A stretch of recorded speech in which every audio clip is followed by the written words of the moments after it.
So Fox News lies non-stop about Joe Biden's foreign policy record. Let's talk about it in today's video.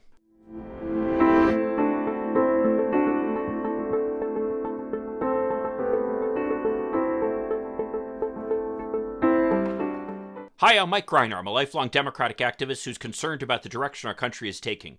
I'm also a lawyer and an academic, and I'm here to help you stand up to the BS of the MAGA crowd. So as my regular viewers know, I watch a lot of Fox News. And I can tell you, anybody who watches Fox News as your primary source of information will believe that you're pretty much in an alternate universe. I mean, this is a universe where there's only one train derailment that matters, the one in East Palestine, Ohio, where people actually care about what was on Hunter Biden's laptop, and where Joe Biden is a weak, incompetent president who's ridiculed around the world. Of course, none of that jives with the facts, which shouldn't be surprising when you find out that Fox News hosts admitted in a legal filing that they knew they were lying to their viewers about the big lie over Trump's election. But if you want to see the extent to which these Fox News hosts will go to lie to try to support their arguments, check out this video over here where literally every single assertion by this guy is a provable untruth. And we're going to prove every one of them. Let's go through it now. Folks, one of the key lessons we learned from the great Ronald Reagan, my former boss, was a very simple but powerful phrase: peace through strength. Right now, we have neither peace nor strength. Now, to be sure, after Joe Biden's catastrophic withdrawal from Afghanistan, Biden has not launched any new shooting wars. But now, let me just remind folks, by the way, the withdrawal from Afghanistan certainly looked bad, but at least Biden got us out of that war, which is something that Trump promised to do but never accomplished. And number two, in the process, we rescued over 120,000 Afghans who are our supporters. So any claims that somehow we abandoned our supporters there just aren't true. But let's keep watching what he says. It just gets better. He is bringing the U.S. deeper and deeper into the Russia-Ukraine war. He's already spent roughly $113 billion in the past year, undoubtedly much more on the way if he has his way. Meanwhile, at home, you see, this is really what they're trying to do. They're trying to undermine support for Ukraine here in the United States. Anyone who's supportive of Ukraine's resistance to Russian aggression should not be supporting Republicans. I mean, let's keep watching this. Because of Biden's big government socialism, his massive inflationary spending and tax hikes and over-regulations, his war on fossil fuels specifically, and the war on business in general. There actually haven't been any tax hikes under Joe Biden. I mean, that's just one example. It just keeps going, but let's keep watching. Because of all that, we have a weak economy, expanded only 1% last year with a 6.5% inflation rate, and the majority of economists and business leaders are fearful over a recession threat later this year or next. During the Reagan tax-cutting recovery, the economy was growing nearly 5% annually for 7 years.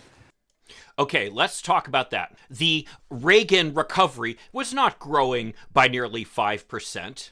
Here are the actual statistics.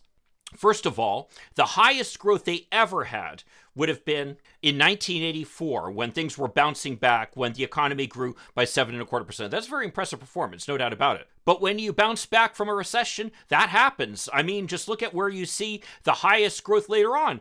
Oh my goodness, that would be over here during Biden's first year in office, when the economy grew by 6%. That is higher than every other year except for 1984. Secondly, you look at the other years, and it grew by 4%, very impressive, 3.5%, 4%.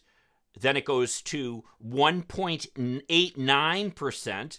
Then it drops. This is in the first year of the Bush administration, which is the follow-up to the Reagan years. It dropped by 1.99%. And it wasn't really until the Clinton years that you saw such strong growth again, with 4% or higher over a number of years. And those were years, by the way, where Bill Clinton had increased taxes and was increasing regulation. So how do the conservatives explain that? They just can't. So for all this talk about how badly the economy was growing under Biden, it's actually had historic growth, first of all. And second of all, he's lying about how much it was growing under Reagan and Bush. So let's keep watching now. Distribution and punishing success apparently are satisfied with an economy growing barely above 1%. The Reagan boom doomed Soviet communism. The Biden growth has been higher any year except for only 1 year during the Reagan administration.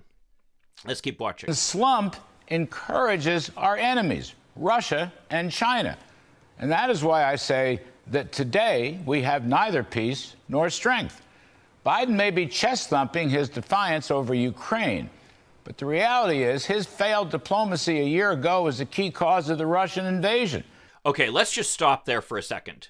Fox News is having a really hard time with Biden's trip to Ukraine. After all, it was an example of genuine courage and really a president putting himself at risk because he believed in the mission that he was trying to accomplish. Apparently, the Secret Service actually opposed it, but Biden went anyway, traveling overnight in a train from Poland.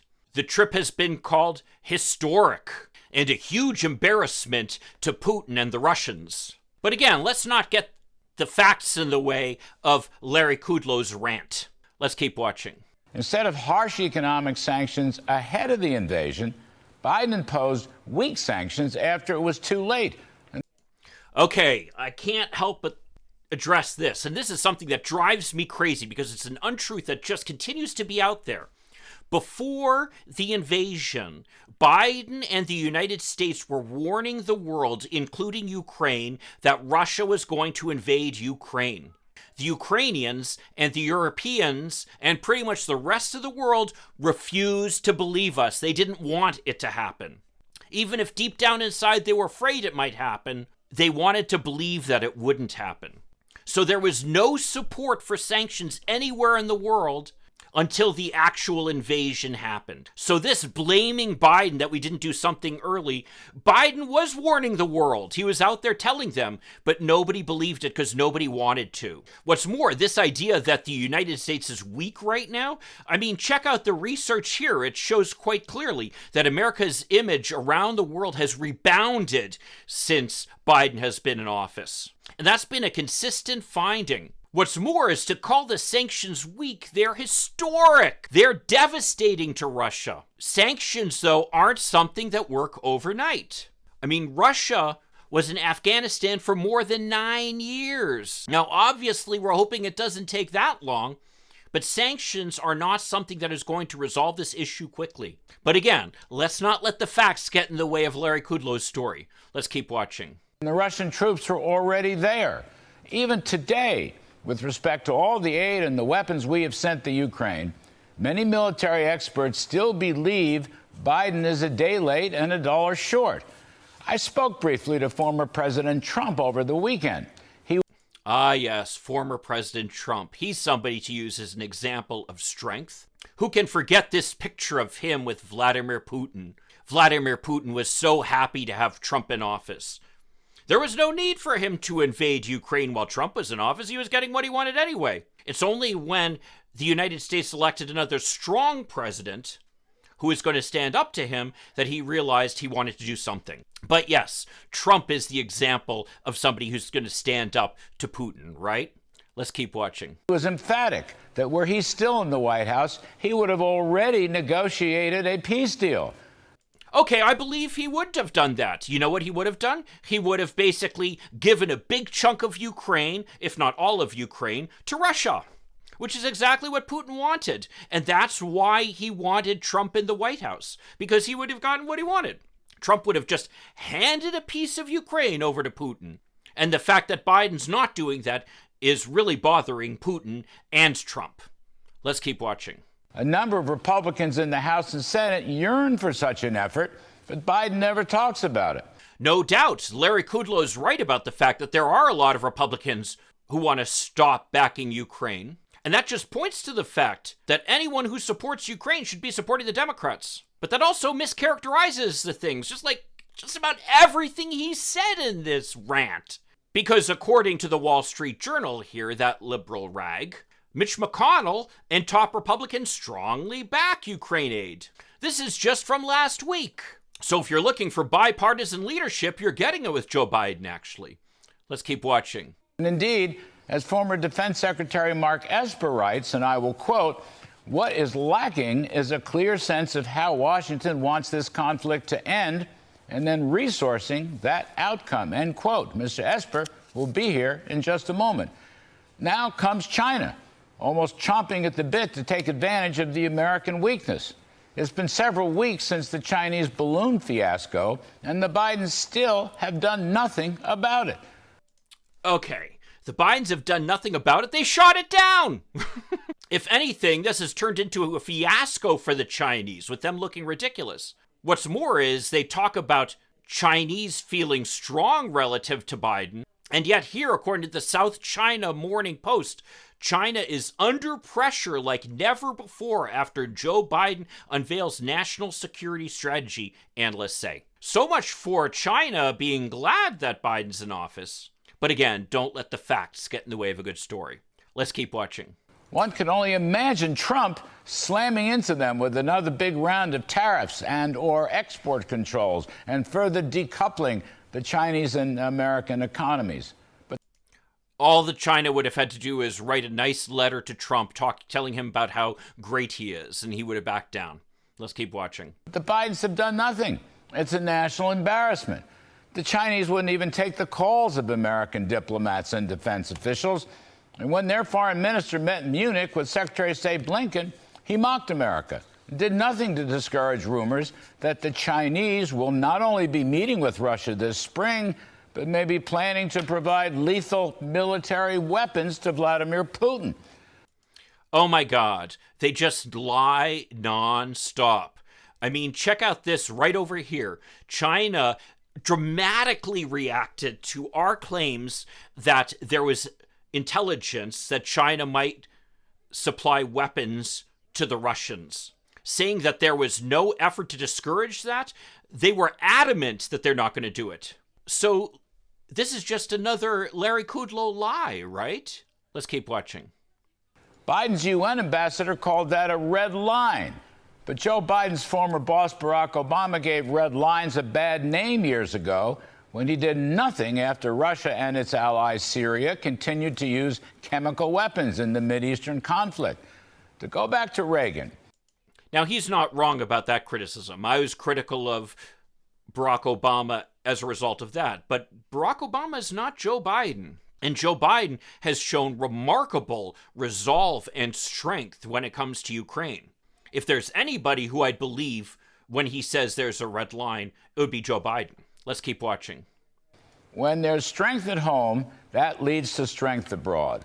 But weakness at home leads to weakness abroad. Right now, the Biden story is just weak and weaker. And that is my riff.